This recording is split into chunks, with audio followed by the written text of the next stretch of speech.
Sharq Turkistonning G'o'lji shahri Daryobo'yi rayonida yashayotgan Turaxun Jo'rbay va Shodiya Zokir ayolning chet eldagi tuqqanini yo'qlaganligi sababli 2018-yil martda uyidan tutib ketilganligi hamda 7 yillik va 8 yillik qamoq jazosiga hukm qilinganligi o'ttirg'i chiqdi. Bu xotinning Gollandiyada yashayotgan qizi Marhaba xonimning Erkin Osiyo radiosiga bildirishicha, 30 yil Sharq Turkistonda bir elektr stansiyasida xizmat qilgan va bir necha yil burun dam ilishga chiqqan dadisi 8 yillik. Anısı bo'lsa 7 yillik qamoq jazosiga hukm qilingan. Marhaba ota-onasi tutilgan vaqtda bir inisining birlikda tutilganligini va yaqinni qo'yib berilganligini, Xitoy hukumatining ularning uyiga Xitoylarni o'rinlashtirganligini bildirdi. Hong Kongda namoyishchilar markaziy metro stansiyasining oldidagi to'siqlarga o't qo'yib etdi. Admiralty metro bekati atrofida bo'lsa bir to'p maskalik namoyishchi yo'l bo'yidagi toshlarni buzib etdi. Janubiy Xitoy Sahar gazetining xabar qilishicha, bosh ma'mur Karilamning qonun loyihasini qaytarib olishni yetarli deb qaramagan namoyishchilar barliq talablarning o'rinlanishi uchun faoliyatlarini davomlashtirdi. Bir qism namoyishchi markaziy metro stansiyasining bir chiqish eg'izida o't qo'ydi.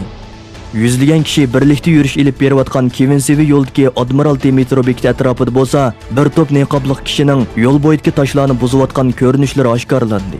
Feeder yo'lda bo'lsa, namoyishchilar yo'lning o'ttirdi yashiklarini ko'ydirdi. Hindiston Rossiyadan setib olgan S-400 havo mudofaa sistemasi uchun oldin pul to'ladi. Sistemaning bo'lsa 18-19 oy ichida topshirilganligi bildirildi. Rossiya muavin bosh ministri Yuriy Burusov Rossiya birinchi qonunning ziyoratini qabul qilganda Hindistonga havo mudofaa sistemasi setib berish haqida to'xtalib, zakolat puli to'landi. Topshirib berish vaqtimi muvofiq bir vaqtga o'rinlashtiriladi. Meningcha 18 yoki 19 oy ichida tamomlanadi dedi. Amerika Tashqi ishlar ministri Mike Pompeo Talibanning ilib borgan hujumlari orqali qo'lidagi kozirni kuchaytirolmaydiganligini ta'kidlab, terrorlikning muzokaralardagi o'rnini kuchaytirish uchun qo'llandi. Taliban haddidan oshdi.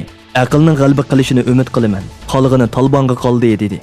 Amerika taratqularga so'z qilgan Pompeo Talibanning bir Amerika askari va 10 dan ortiq fuqaroning o'limiga sabab bo'lgan oxirgi hujumi orqali haddidan oshganligini aytdi.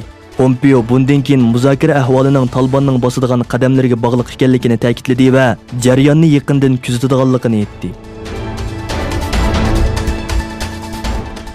Burkina Fasoning Dalbo-Kelbo rayonida insonparvarlik yordam bo'yimi to'shiyotgan bir yuk avtomobilga terrorchilar tarafidan bir qitim mina orqali, 2 qitim qoral orqali hujum qilindi.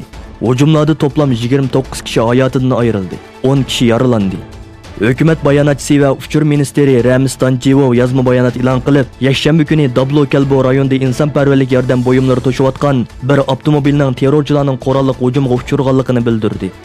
U hujumda 14 fuqaroning hayotidan ayrilganligini bildirdi hamda avtomobildagi bo'yimlarning og'ir ziyonga uchirganligini aytdi.